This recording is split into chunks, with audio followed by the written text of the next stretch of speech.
You know, when you picture San Diego, I don't think anyone really pictures a place like Paradise Hills, or, you know, I think we're almost forgotten.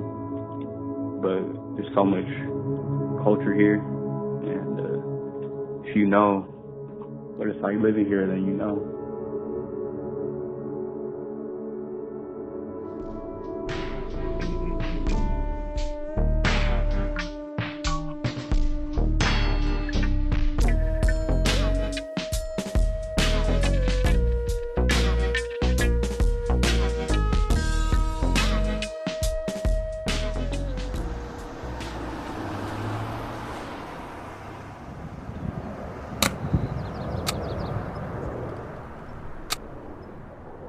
I've been living in Paradise Hills for about 20 plus years.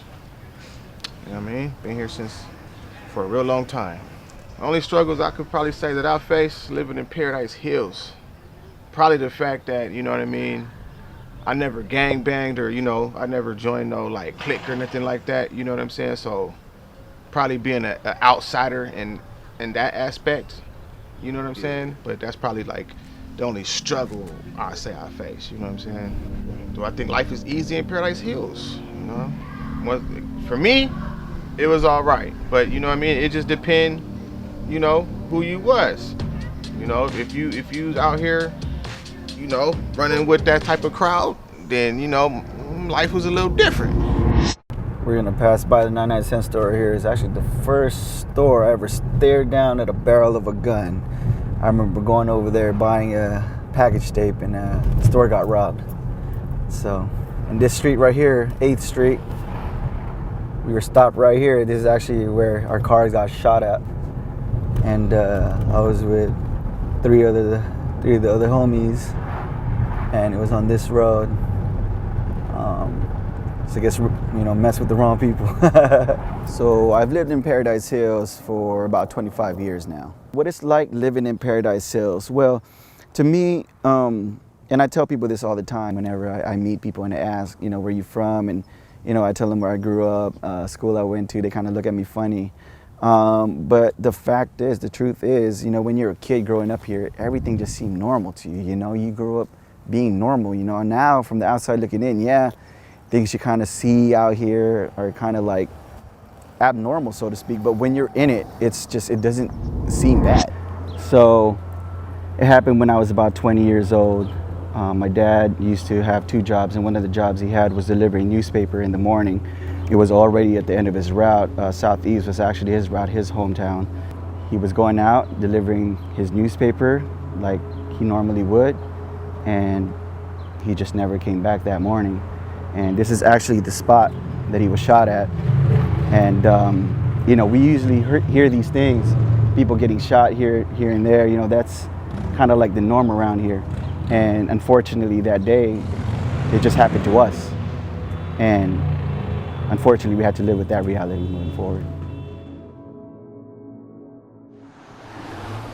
Struggles? A lot of struggles was, you know, when you're younger, walking from school, you know, that's the one thing, making sure you're not getting jacked by anybody. You know, there's times when you're younger and, you know, keeping yourself surrounded by good people, you know, helps out. But other than that, it's, like I said, just living out here, just knowing who you know around you, you know, you pretty much know how this area is. So the area we lived on was off Briarwood, right there off Briarwood, close to Bell Junior High. School I went to Zamorano. Area, I live, you know what I'm saying, right here on Omega, you know. Used to slide down this little hill right here and go to Penn in kindergarten, you know what I'm saying. Went to Bell, you know, then I went to a gang of schools, but basically Penn and Bell. I didn't get to go to Bell based on back in the day, in the 90s, it was really bad during that time. Wasn't able to go there because a lot of older cousins were involved in different situations, you know, with gangs, and just going there at that time was really bad. So I was sent to go to SCPA when I went from 7th grade to senior year. Where did we find fun?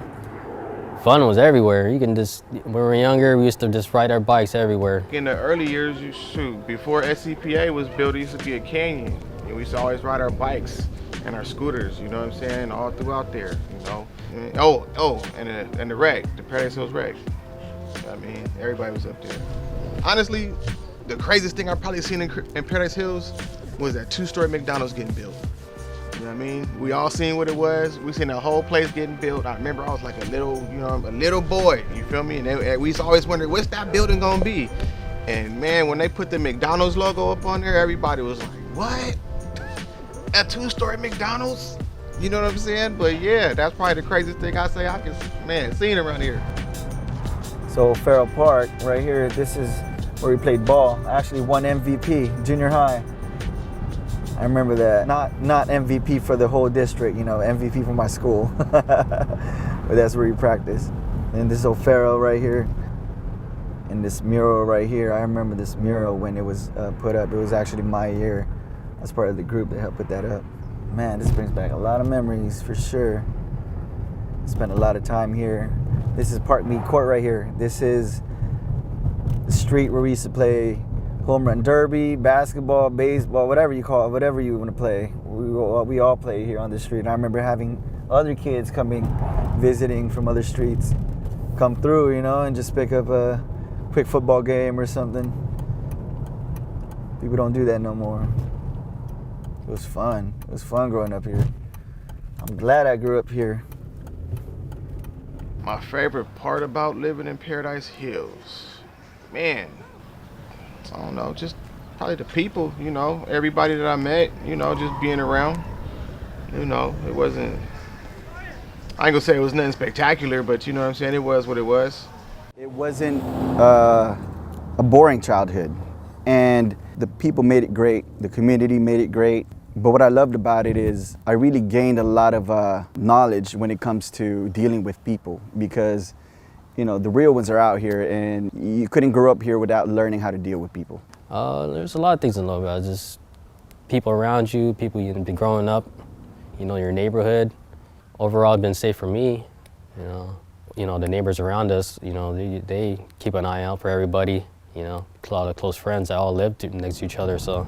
Yeah, this is just, I mean, it's just community, you know? I mean, I can talk about many streets out here and so many stories you can talk about, you know? And it's just a great place to live and experience community. You know, you would always hear people getting killed, gang-related here and there, you know, but nowadays you don't hear it as much, and I'm very happy about that. I'm very happy that things are changing for the next generation, and you know, they're cleaning up, getting rid of the negatives and keeping the positive in.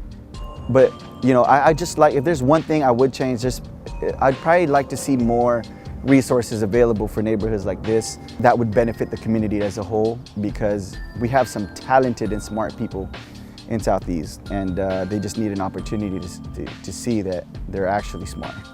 Honestly, I wouldn't have changed nothing. You know what I mean? Because it made me who I am today. You know what I'm saying? So it is what it is. Man, it's all good. I wouldn't change nothing.